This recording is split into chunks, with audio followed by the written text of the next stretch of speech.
নমস্কার দর্শক বন্ধুরা, ফিটোমেটের তরফ থেকে আমি ডক্টর প্রদীপ গোস্বামী আপনাদের সামনে ফেরত এলাম এমন একটা বিষয় নিয়ে যেটা প্রেগন্যান্সি সংক্রান্ত। কিন্তু প্রেগন্যান্সির শুরুর দিকে বা আর্লি প্রেগন্যান্সিতে এটা কিন্তু অতীব অ্যাংজাইটি তৈরি করতে পারে, bleeding in early pregnancy. So দেখা গেছে যে অনেক ক্ষেত্রেই প্রেগন্যান্সি শুরুর দিকে মানে প্রথম ৩ মাসের মধ্যে অনেকেরই একটু আধটু ব্লিডিং, স্পটিং বা ডিসচার্জ হয়ে থাকে।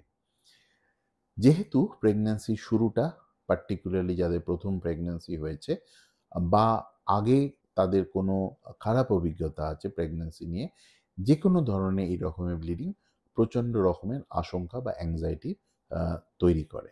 যদিও সাধারণতম ক্ষেত্রে এই ধরনের টুকটাক bleeding is very very common এবং অনেক ক্ষেত্রেই এটা কিন্তু নিজে নিজেই সেটেল করে যায়।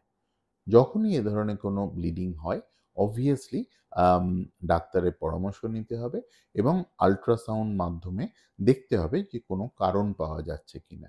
যেমন যে প্ল্যাসেন্টার পজিশনটা সঠিক আছে কিনা, প্ল্যাসেন্টার তলায় কোনো রক্তের চাপ জমে আছে কিনা, বা বাচ্চাদানির মুখটা সঠিক পরিমাণে বন্ধ আছে কিনা, বাচ্চাদানির যে লেন্থ, সার্ভিক্সের যে লেন্থ সেটা সঠিক আছে কিনা।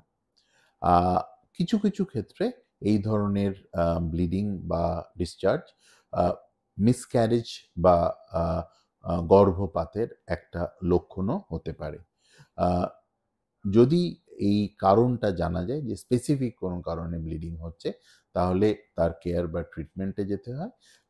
যেমন ধরুন লোকাল যদি কজ থাকে, যে সার্ভিক্সে কোনো ইনফেকশন, পলিপ ইত্যাদি থাকলে তার ট্রিটমেন্টের ব্যবস্থা করা যেতে পারে।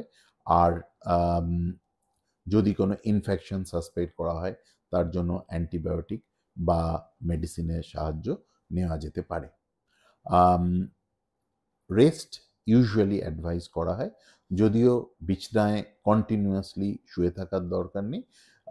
মোটামুটি একটা রেস্টফুল লাইফ, ভারী ওজন না তোলা, বাড়ির বাইরে এ ধরনের ক্ষেত্রে বাড়ি বেরিয়ে খুব একটা হেভি কাজ করা, এগুলো ইউজুয়ালি অ্যাভয়েড করাই ভালো।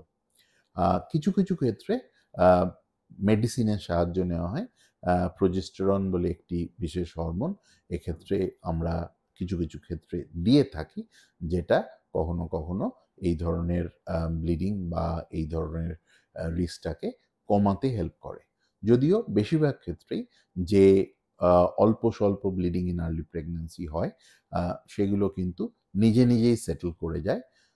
কিছু কিছু ক্ষেত্রে যদি প্ল্যাসেন্টাল ব্লাড ক্লট হয়ে থাকে সেটাও অনেক ক্ষেত্রেই নিজে নিজে রিজলভ করে যায়। আল্ট্রাসাউন্ডের মাধ্যমে মনিটরিং করতে হবে, প্রেগন্যান্সির অন্যান্য যে ওষুধপত্র সেগুলো কন্টিনিউ করে যেতে হবে এবং বেশিরভাগ ক্ষেত্রেই আউটকাম ঠিকঠাক হবে।